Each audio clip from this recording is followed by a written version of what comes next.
Oi pessoal, meu nome é Daniel, este é o canal Literatura e Eu, e hoje nós vamos conversar sobre literatura de cordel.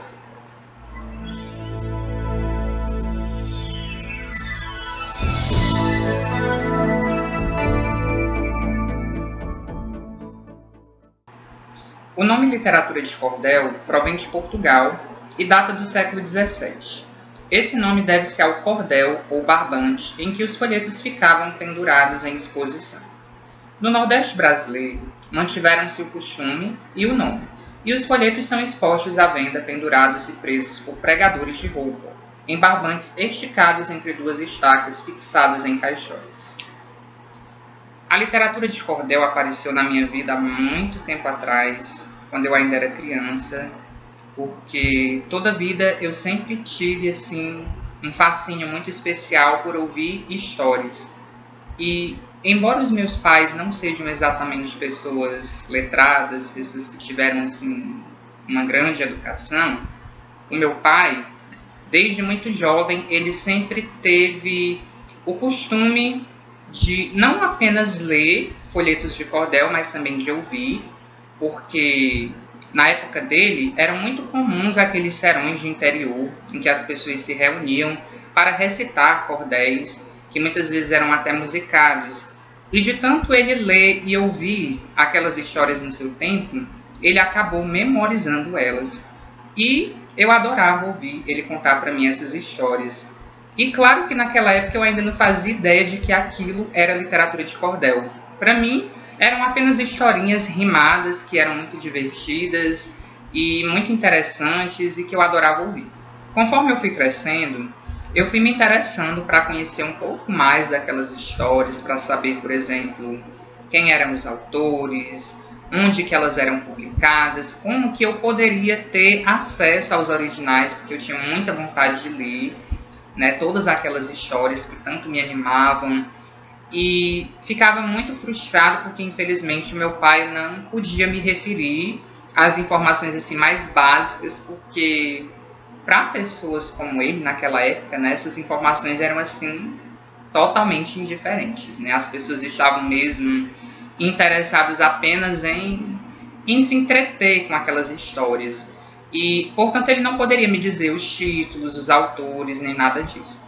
Mas, como vocês sabem, eu sou um incurável escavador de histórias e pesquisei, até que eu consegui localizar todas as histórias que ele me contava, gente, olha só. E, felizmente, eu consegui achar todos os títulos na mesma fonte, na mesma coleção, que é nessa coleção aqui de folhetos de cordel, da editora Luzeiro, que é uma editora de São Paulo, que lança vários e vários folhetos de cordel.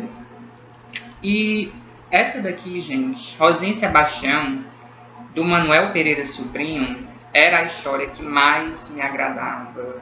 Eu sempre pedia para o meu pai contar essa história, e ele sabia, de 95%, digamos assim, dos versos desse folheto aqui decorados, porque geralmente esses livrinhos de cordel, eles têm sempre o mesmo número de páginas, que aqui são 32 páginas, Geralmente os folhetos vinham ou com 16 ou com 32 páginas. Esse aqui contém 32 páginas com uma única história. Haviam folhetos com 32 páginas que traziam duas histórias de 16 páginas. E gostava demais dessa história aqui. Eu vou contar só um pedacinho de cada uma delas para vocês, para que o vídeo não fique tão extenso, mas eu acredito que de qualquer forma vai ficar assim. Esse cordel, ele vai contar a história então desse rapaz da roça, o Sebastião, que ele é apaixonado por uma menina, uma mocinha lá do lugar, a Rosinha, e na realidade ela não corresponde. Ela finge corresponder a ele simplesmente para ganhar algum presente, porque ela deseja ter ali um namorado para se entreter, e o Sebastião, que é muito ingênuo, sempre cai na onda da Rosinha.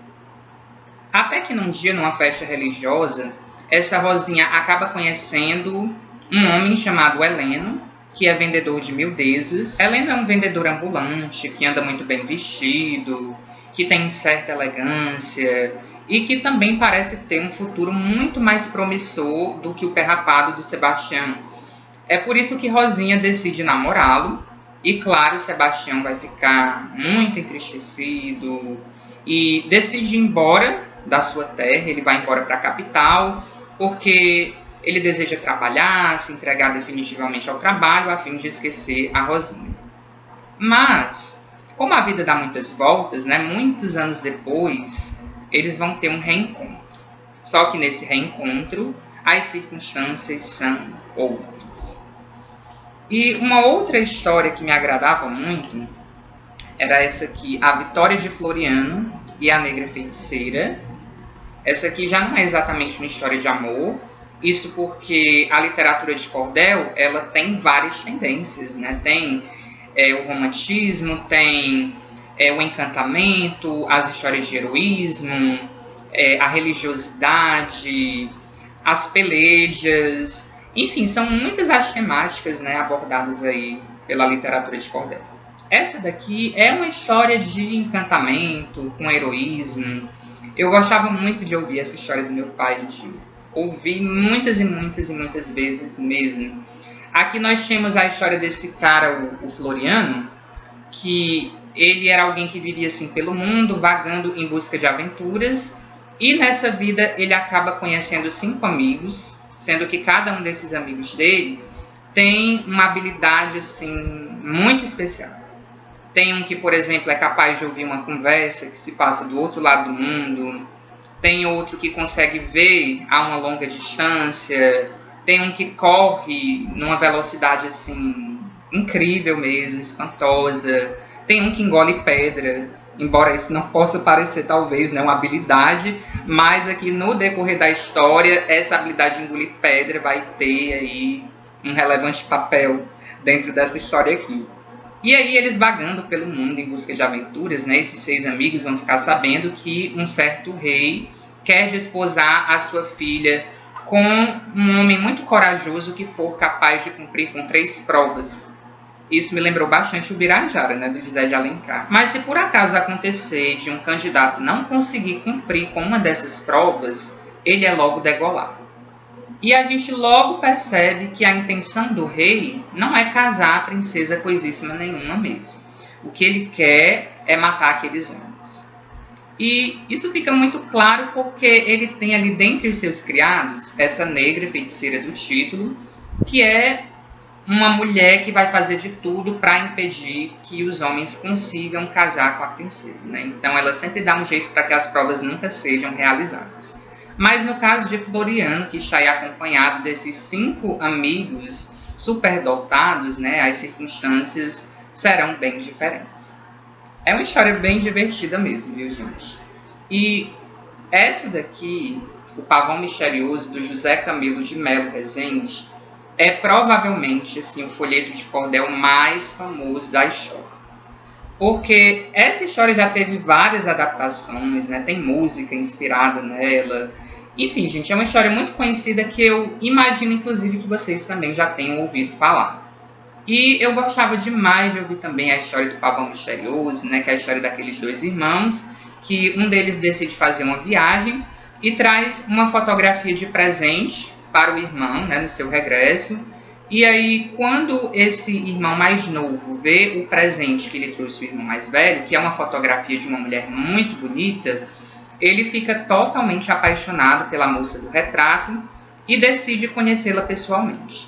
Mas o caso é que essa menina, que é uma princesa, ela vive reclusa num castelo e o rei só permite que ela apareça em público uma vez por ano. Tanto que esse retrato que o irmão mais velho trouxe foi feito justamente numa dessas poucas ocasiões em que a princesa saiu à janela, né, para que as pessoas pudessem contemplar toda a sua encantadora beleza. E aí, claro que esse irmão mais novo vai fazer o possível para tentar se aproximar dela. Ele vai, inclusive, contratar um inventor para fazer esse pavão misterioso, que é uma espécie de aeronave, que poderá lhe levar às alturas, né, lá na torre do castelo onde está reclusa a tal princesa, né? E é muito interessante a maneira bem rocambolesca como os acontecimentos decorrem a partir daí. E a última das histórias que meu pai me contava era essa daqui, que eu sempre ficava muito curioso porque ele só sabia alguns pedaços, alguns episódios. E depois que eu li, eu descobri por que é que ele sabia realmente só alguns trechos. Trata-se de O Negrão do Paraná e o Seringueiro do Norte, do Francisco Salles de Areta. Aqui nesse folheto há uma continuação, isso porque nós temos aqui duas histórias de 16 páginas. A continuação é O Encontro do Irmão do Negrão do Paraná com o Seringueiro do Norte. E aqui, gente, há uma dificuldade maior de compreensão, não porque aqui você tem uma história mais complexa, mais difícil de entender, não é isso. O formato é sempre o mesmo. Toda história de cordel é assim, geralmente são cestilhas. O segmento das rimas costuma ser XA, XA, XA. Então, o formato, a estrutura aqui é o mesmo. Mas o que ocorre é que em O Negrão do Paraná você tem a presença de muitos termos regionalistas, né? Então aqui você tem uma escrita que talvez não de propósito ficou mais requintada mesmo, né? De maneira que em muitas ocasiões eu tive que recorrer ao dicionário, né, para saber do que era que ele estava falando, e às vezes eu não encontrava aquela palavra, né, por ser algo típico de um lugar e de uma época. E aqui nós temos essa história desse valentão, que é o Negrão do Paraná, uma espécie de cangaceiro, um bandido que mata, que rouba, que estupra, que faz tudo de ruim.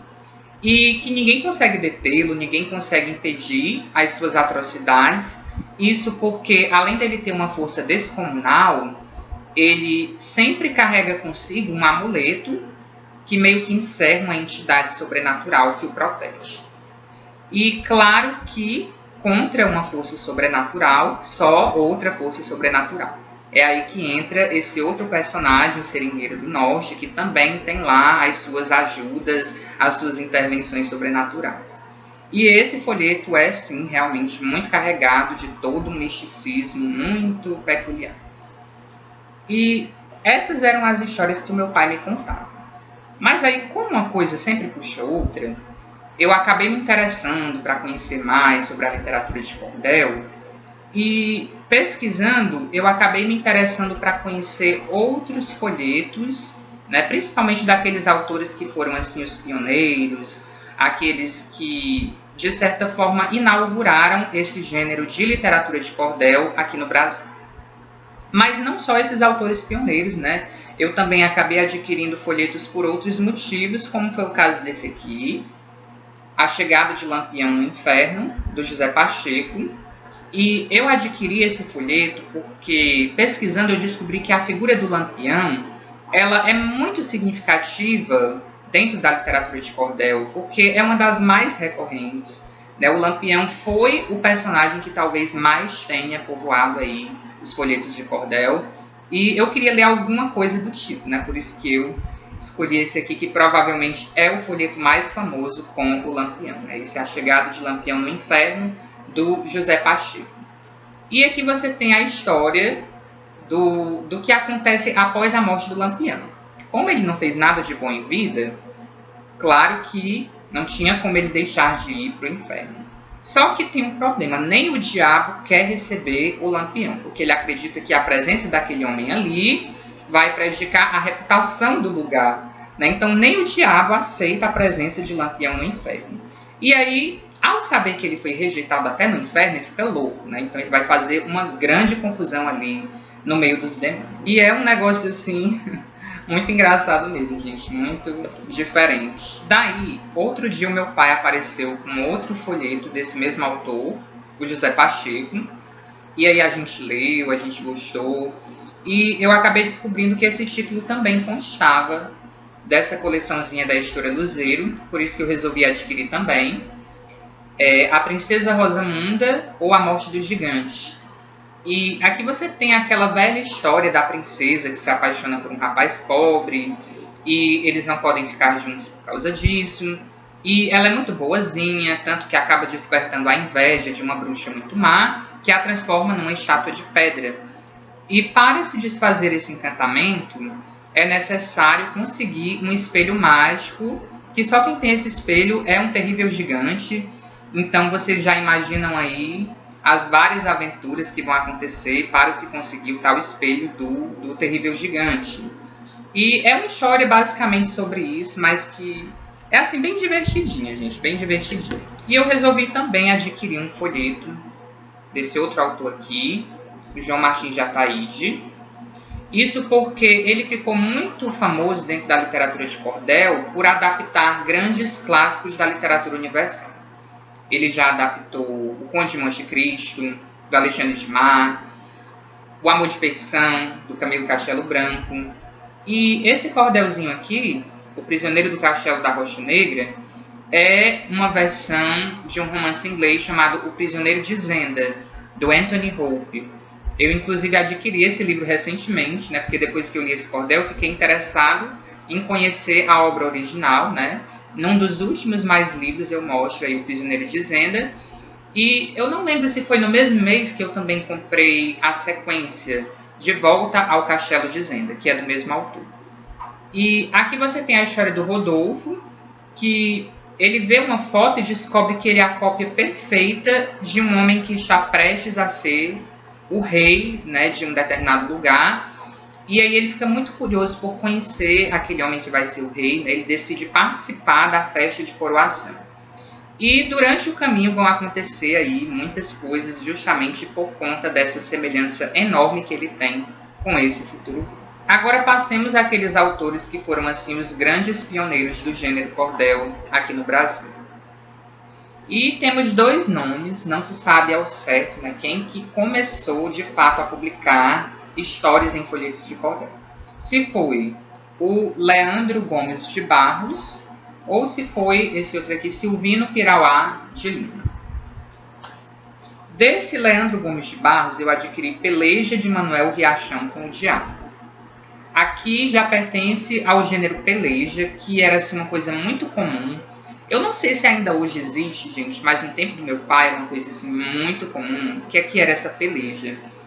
Era uma disputa entre dois cantadores, onde eles tinham que improvisar um discurso todo rimado. E geralmente o tema desse discurso era a própria peleja. Por exemplo, o primeiro desafiava o outro com alguma coisa rimada, e aí o outro tinha que fazer uma réplica também, fazendo a resposta com rima, né, como se fosse ali um cordel ao vivo, digamos assim. E aí vai perder essa peleja quem não conseguir mais improvisar versos. Isso era uma coisa muito, muito comum há algum tempo atrás no Nordeste. Eu não sei se ainda existe. E aqui nós vamos ter uma peleja bastante surreal, né, que é a peleja do Manuel Riachão com o Diabo.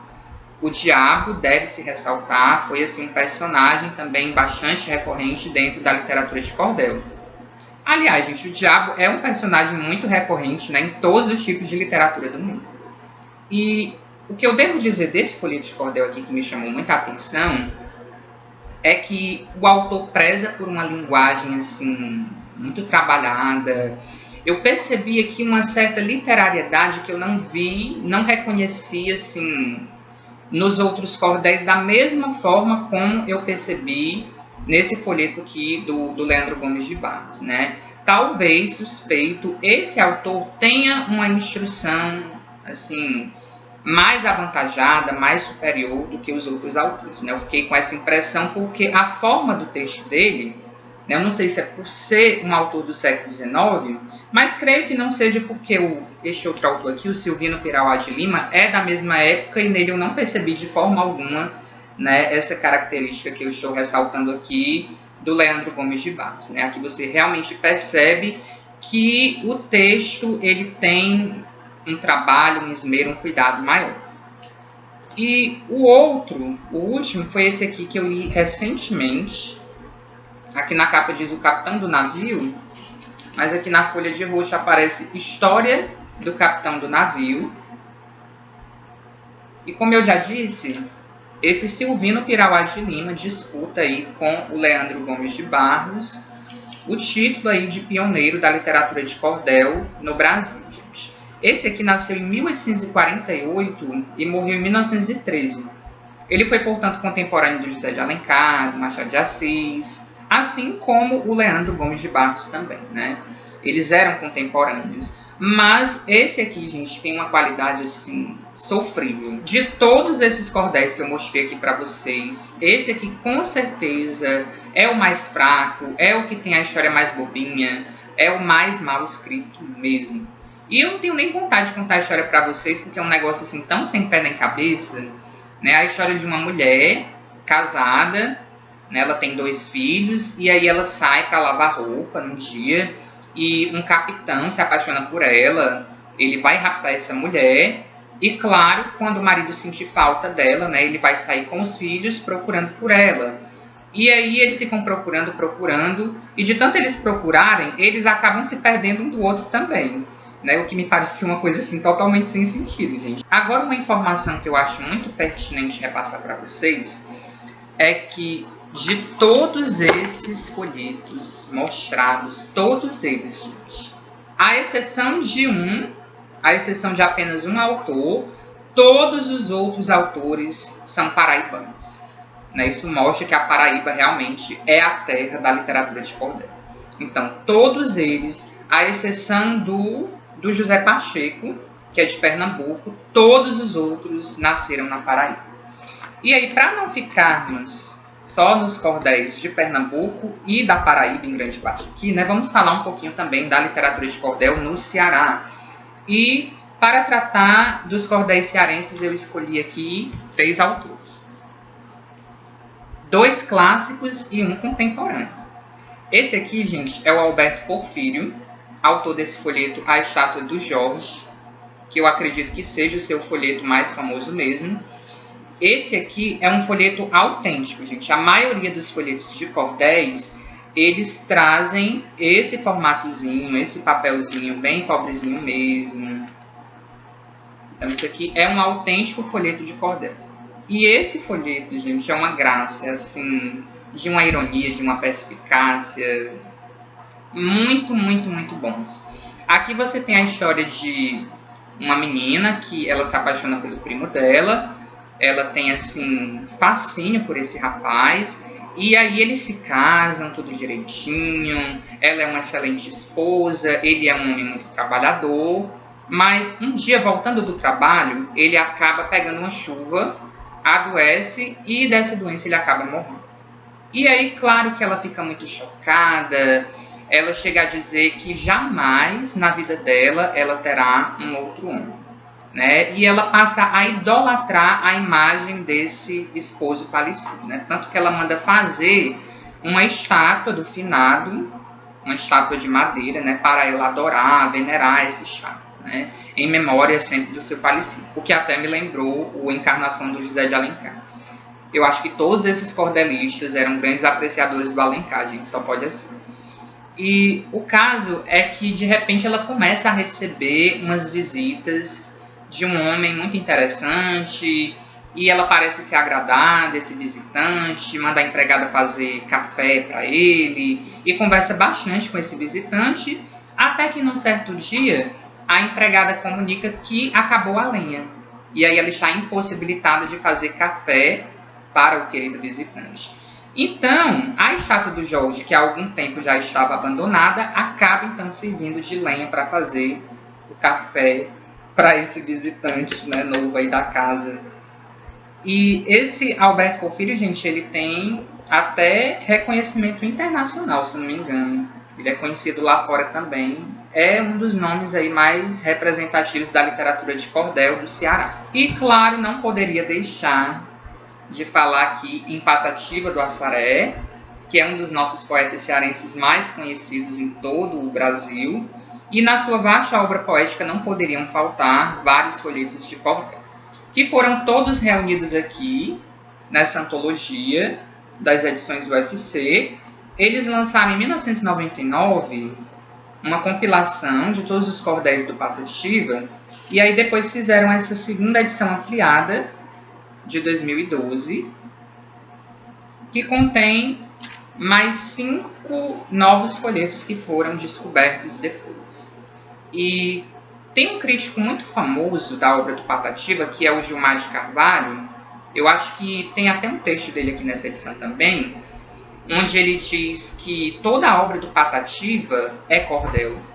E eu li recentemente a obra mais importante do Patativa, que é o Cante Lá que eu canto cá. E eu cheguei à conclusão de que essa afirmação do Gilmar faz assim, total sentido, porque o estilo do Patativa, ainda quando não necessariamente empenhado em fazer um folheto de cordel, é sempre o mesmo estilo de cordel.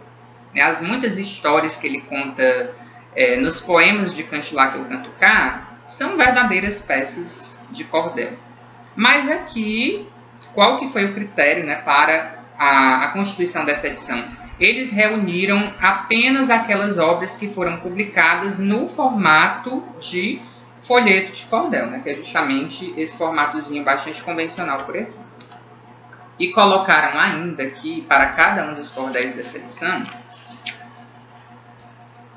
xilogravuras, porque a xilogravura e o cordel estão constantemente atrelados, são duas expressões artísticas que estão aí sempre juntas, são inseparáveis. Isso porque o mais comum é que os folhetos de cordel tragam na capa alguma xilogravura.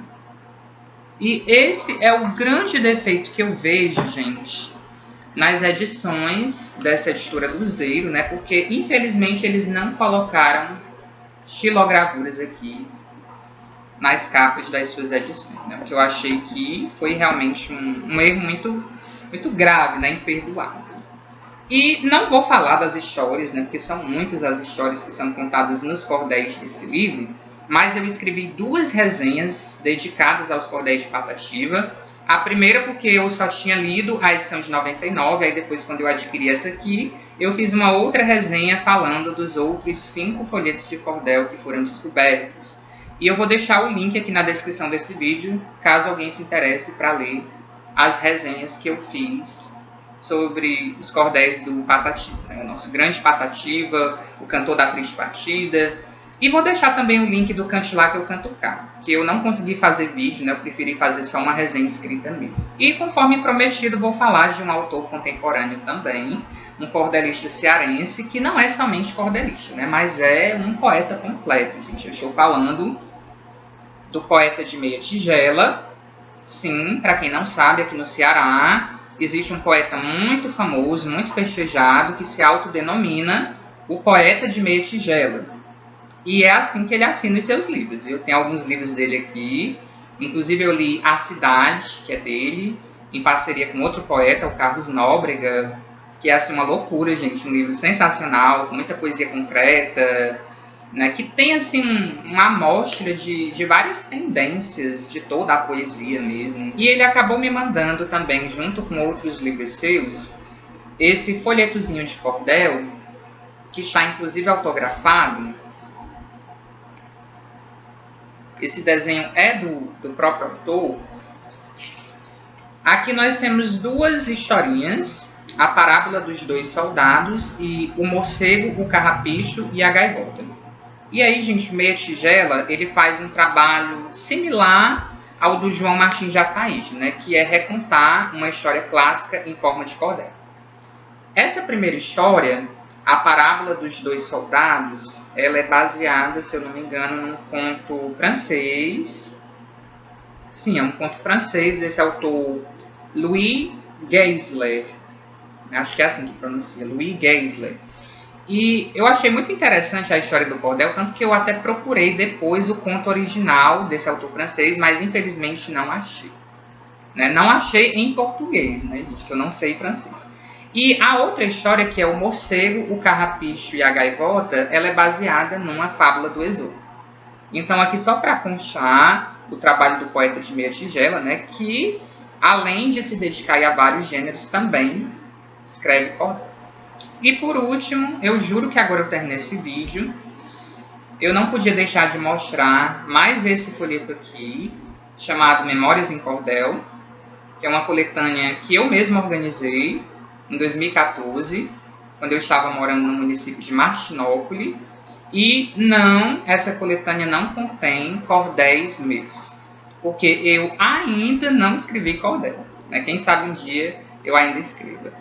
Essa coletânea, ela é fruto de um projeto chamado Memórias em Cordel, porque sempre nas escolas, naquelas épocas de feira de ciências, os professores têm que desenvolver projetos junto aos alunos, e aí eu reuni um grupo de alunos e convidei cada um deles a procurar histórias lá do município de Martinópole, né?